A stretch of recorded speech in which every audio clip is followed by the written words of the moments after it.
C'est bon? Allez, c'est parti. Bonsoir à tous. Déjà, bravo, courageux. C'est le dernier de la journée, il fait chaud, vous avez envie d'aller boire des coups. Donc je vais essayer d'être pile à l'heure et puis de faire un talk qui est un peu sympa, vivant. Je voulais remercier David qui me prête son ordinateur aussi, parce qu'évidemment, une conférence Android, mon Mac a décidé de me lâcher.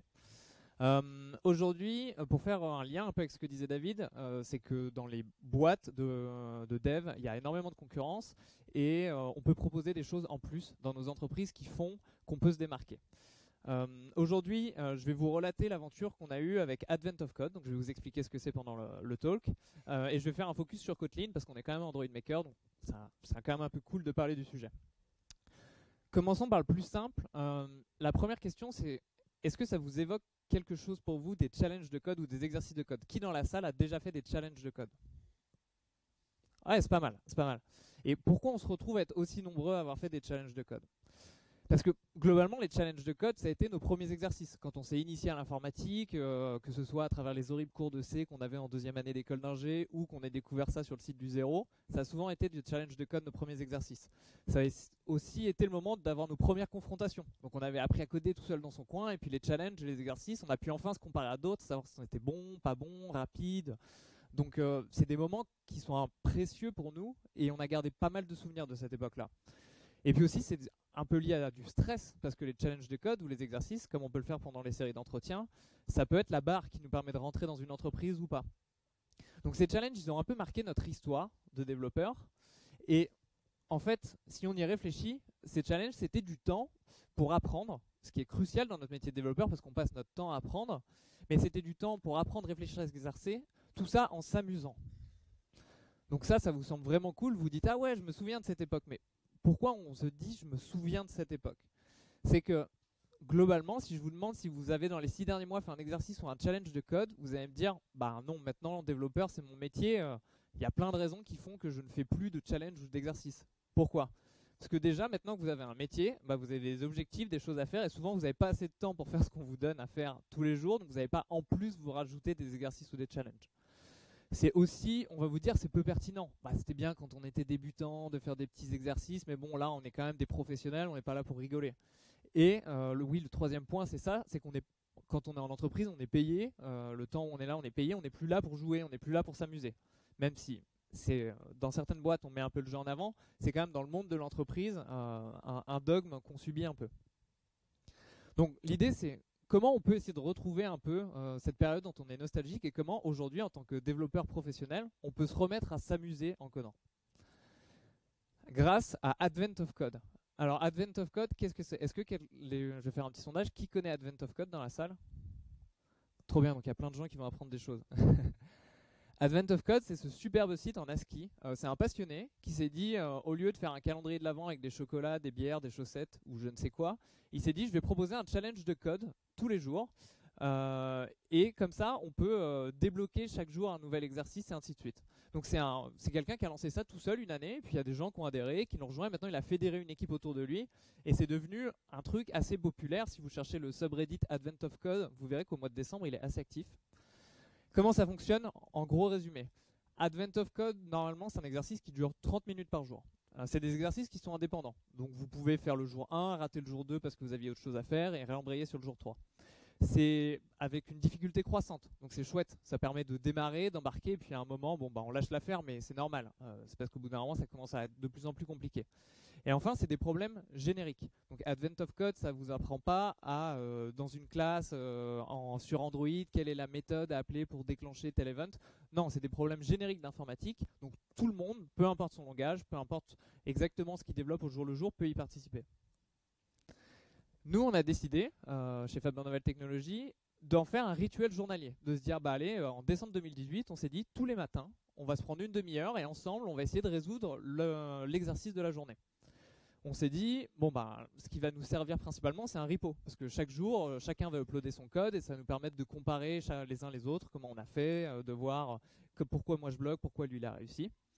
Et enfin, évidemment, parce qu'il y a un chat Slack pour tout, il y avait un chat Slack pour Advent of Code où les gens discutaient et s'échangeaient leurs solutions.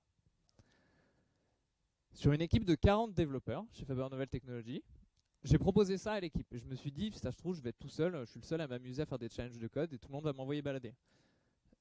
il y en a quand même 16 qui ont répondu à l'appel. 16 qui ont dit, bah, allez, c'est parti, 1er décembre, on est là à 9h30 le matin et on fait notre premier exercice. Sur ces 16, il y en a 10 qui ont participé au rituel matinal. Donc il y en a quand même 6 qui ont dit on participe, mais bon, on va pas venir 30 minutes plus tôt au travail, on va le faire coolos dans notre coin. Et sur ces 10 là, il n'y en a que 5 qui ont contribué au repo. Donc vous voyez que ça diminue petit à petit. Ce qui est intéressant aussi de voir, c'est sur les 16 qui sont partis le jour 1, combien on en a gardé à la fin. Comme je vous ai dit, la difficulté était croissante, donc je pense que vous pouvez imaginer ce qui s'est passé. Au jour 5, bah, c'était pas mal. Hein. Au jour 5, on avait toujours un beau contingent, quasiment une douzaine de personnes. On était tous encore assez chauds. Au jour 10, on a senti que les gens, ça prenait un peu de temps quand même, puis ça devenait compliqué. Bon, vous me voyez venir. Au jour 15, il restait 3 valeureux participants. Et au jour 2, il n'y avait que plus que moi et un acharné à aller jusqu'au bout. Mais parce qu'au bout d'un certain moment, quand même, les exercices deviennent vraiment de plus en plus compliqués. Qu'est-ce qu'on a appris pendant ce mois? Qu'est-ce que je peux vous transmettre aujourd'hui? Déjà, on est une entreprise, on est une agence mobile, donc évidemment nos langages c'était Kotlin et Swift et du Ruby pour le backend. Donc on s'attendait évidemment à ce que les gens réalisent les différents exercices dans ces langages-là. Mais ce qui est vraiment chouette, c'est qu'il y a des gens qui se sont dit, quitte à faire des exercices de challenge de code, moi je vais aller déterrer le vieux langage que j'avais appris en école, ou tiens, pour le machine learning, j'ai envie de me mettre à faire du Python, donc je vais profiter de cet advent of code pour me remettre au Python, me chauffer un peu avec Python. Et ensuite, j'ai fait un sondage. J'ai dit aux gens, après le mois, qu'est-ce que vous avez appris? Parce que pour moi, ce qui était important, c'est cool que les gens s'amusent, mais bon, je me dis que c'est aussi intéressant si les gens, ils en apprennent quelque chose. Et ce que m'ont remonté sur les 16 personnes, il y en a 10 qui m'ont dit, nous, on a appris des notions sur l'algorithmique. Et ça, c'est assez chouette.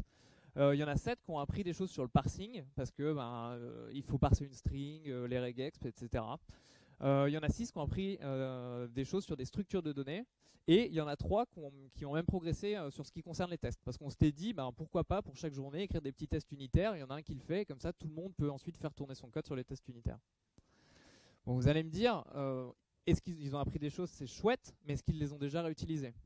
Et alors, donc, j'ai fait le sondage il y a un mois, donc ils avaient eu 3-4 mois. Il y avait 13% des gens qui m'ont dit avoir conscience d'avoir déjà réutilisé quelque chose qu'ils avaient appris pendant Advent of Code. Donc j'étais impressionné parce qu'en vrai, on va pas se mentir, quand on est développeur Android, on fait pas de l'algorithmique tous les jours. On est content quand on en fait, mais ça arrive pas non plus tous les jours. Il y en a 32% qui pensent que inconsciemment, ils se souviennent pas exactement ce qu'ils ont réutilisé, mais peut-être que cette structure de données sur un certain problème, ça leur a fait penser à autre chose, etc. Et donc ils ont réutilisé d'une certaine manière ce qu'ils avaient pu apprendre.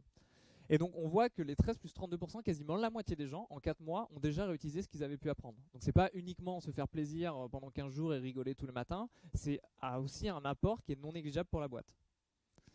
Par contre, il y a des choses que je pensais simples et évidentes, et finalement c'était pas si simple que ça pour les gens. Il y en a un qui m'a remonté que ça l'avait pas mal perturbé dans son travail. Dans le sens, il s'était dit je vais le faire, et puis il a fait le premier exo, le deuxième exo c'était dur, troisième, et il a fini par se mettre un peu en défaut sur ses projets, parce qu'il était tellement à fond dans les exos qu'il se laissait emporter et qu'il n'arrivait plus à faire la part des choses. Ça, je ne m'attendais pas à ce que quelqu'un se laisse emporter dans l'expérience comme ça. Il y en a 6 qui m'ont dit ok, il y a quelques jours, j'ai mis un peu plus d'une demi-heure, j'ai débordé, ça a dû gratter une demi-heure par-ci par-là, mais bon, ils ont réussi à gommer ça et à faire que ça impacte pas trop leur travail. Et si ça peut vous rassurer, il y en a quand même une bonne dizaine qui ont dit non, nous ça a roulé, on a fait les exos, quand ça prenait trop de temps, on a arrêté, on s'est pas embêté. Ce qui m'a surpris aussi, c'est la participation au repo. Alors, on passe notre temps à pousser des commits sur des repos, sur plein de projets, open source ou pas. Et là, d'un seul coup, quand les gens, il y avait des challenges de code et qui devaient comparer leurs implémentations, les gens ils se sont mis à un peu moins pousser leur code sur le repo. Et ça m'a surpris, donc je leur ai dit, mais pourquoi vous n'avez pas voulu partager? Enfin, c'est pas grave, tout le monde écrit son code, on a chacun notre manière d'écrire. En fait, on m'a dit, déjà, mon code, il est moche. J'ai pas envie de le partager avec les autres, j'ai qu'une demi-heure pour le faire, donc je fais un truc qui marche, mais j'en suis pas fier du tout, donc je ne le partage pas. D'autres qui m'ont dit, en fait mon code il marche, mais pas sur tous les tests, donc j'ai eu un peu du bol de passer ce jour-là, et je l'assumais pas trop d'avoir eu du bol, donc j'ai pas poussé mon code sur le repo. Je comprends tout à fait. Et les derniers qui m'ont dit, franchement, quand j'avais besoin de partager un bout de code, j'allais sur le chan, c'était 3 lignes, pas besoin d'aller sur un repo, de check out la branche de la bonne personne, etc. Donc ça, c'est vrai qu'en fait, quand on le lit, c'est évident, mais j'y avais pas pensé avant. Et maintenant, un petit focus sur Kotlin. Donc, moi, j'ai fait de l'iOS, après j'ai fait du back-end, et donc je suis un gros noob en Kotlin, et donc ça a été l'occasion pour moi de me faire coacher par mes devs Kotlin sur ce sujet. Et j'ai juste envie de vous remonter des éléments du langage qui ont été particulièrement pertinents pour ces exercices, et même certains développeurs Kotlin qui les utilisaient pas au jour le jour, grâce aux exercices, se sont rendus compte que c'était assez pratique, et ils pouvaient le mettre en pratique durant leur code de tous les jours.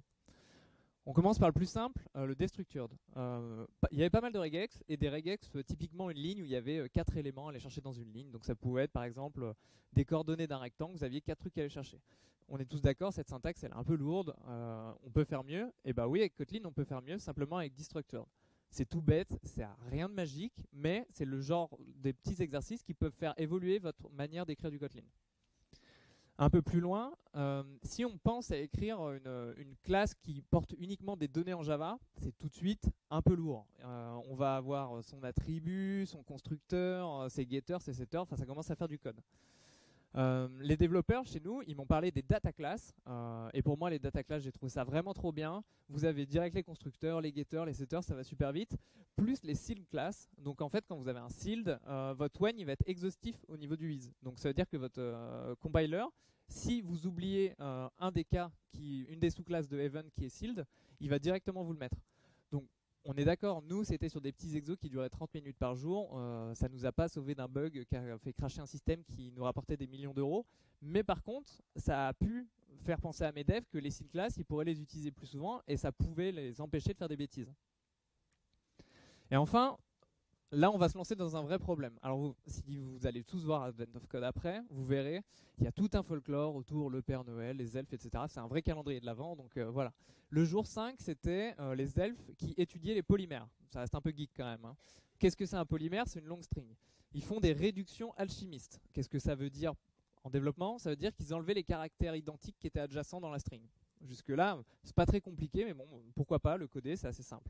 Et après, ils voulaient connaître le polymère altéré le plus court. Donc, qu'est-ce que ça veut dire altéré? Ça veut dire dans votre string, on disait, bon, allez, on enlève tous les A, et on voit ensuite, en faisant la réduction, quelle taille il fait.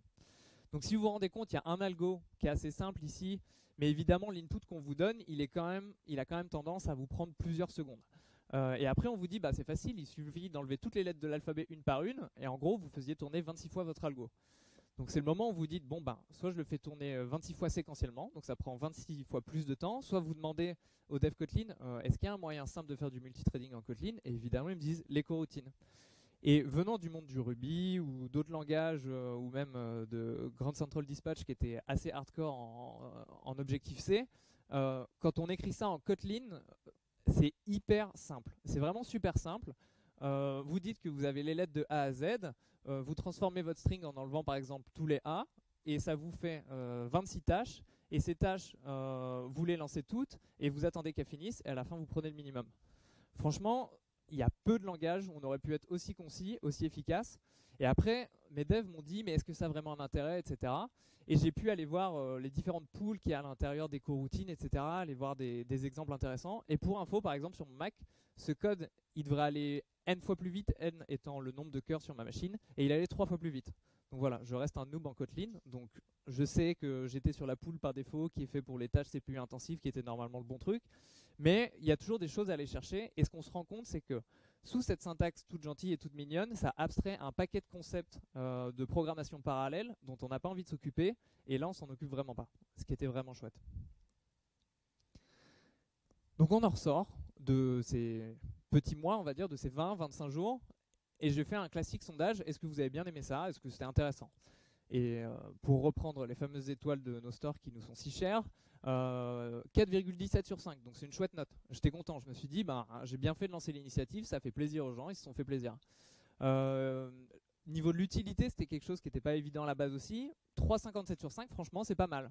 Pour un truc qui à la base était censé juste être un jeu, ça a eu une vraie utilité pour la plupart des gens. Et ce que je trouve vraiment intéressant, c'est que tous les gens que j'ai interrogés qui l'ont fait l'année dernière m'ont dit en décembre prochain, on est là, on recommence. Et surtout, il y en a 4 nouveaux qui ont déjà dit ouais, nous on avait hésité, on n'osait pas trop, mais là ils sont chauds pour venir. Donc c'est de mon point de vue, j'ai trouvé ça vraiment chouette parce que les gens se sont fait plaisir et ont appris des choses. Si pour vous, vous devez ramener un truc en rentrant dans votre boîte ce soir, c'est que en termes d'organisation, c'est un investissement non négligeable pour les gens. Donc il faut quand même essayer de leur donner un cadre, leur dire ok, on se fixe une demi-heure, mais si jamais tu es coincé sur ton problème, il passe pas toute la matinée parce que sinon tu vas te mettre dans le rouge. Il y a une organisation qui est perfectible. Je vous ai présenté la manière dont on l'a fait, notamment avec un repo. Ça marchait pas du tout. Il me reste 5 minutes, j'ai plein de temps, c'est ma dernière slide, super. Et donc cette organisation est perfectible. Donc si vous le refaites chez vous, je pense qu'il y a plein de modalités à changer, des choses à faire différemment, mais et puis surtout vous pouvez l'adapter au contexte de votre équipe. Mais par contre, ce qu'on retient, c'est qu'il y a des enseignements qui sont précieux. Donc les gens ont appris des choses, les ont réappliquées derrière, et surtout, c'était un rituel qui était apprécié et qui maintenant est attendu. Et un peu comme on avait une pratique chez nous qu'on appelait Grossember, qui est une sorte de calendrier de l'Avent de choses grasses et grosses. Et donc tous les matins, chacun s'inscrivait pour ramener un gâteau. J'ai bien envie que ce Advent of Code, tous les ans, ça devienne une tradition chez nous et que tous les ans, les développeurs se motivent et ensemble, de manière par équipe, quoi, simplement, aillent apprendre des choses et se lancent aussi un peu dans l'inconnu, dans des nouveaux langages, et que ça puisse créer des passerelles entre nos différentes équipes et leurs différents langages. Voilà, j'ai fini un peu en avance. Je vous avais promis de vous libérer tôt pour aller boire des bières. Merci à tous.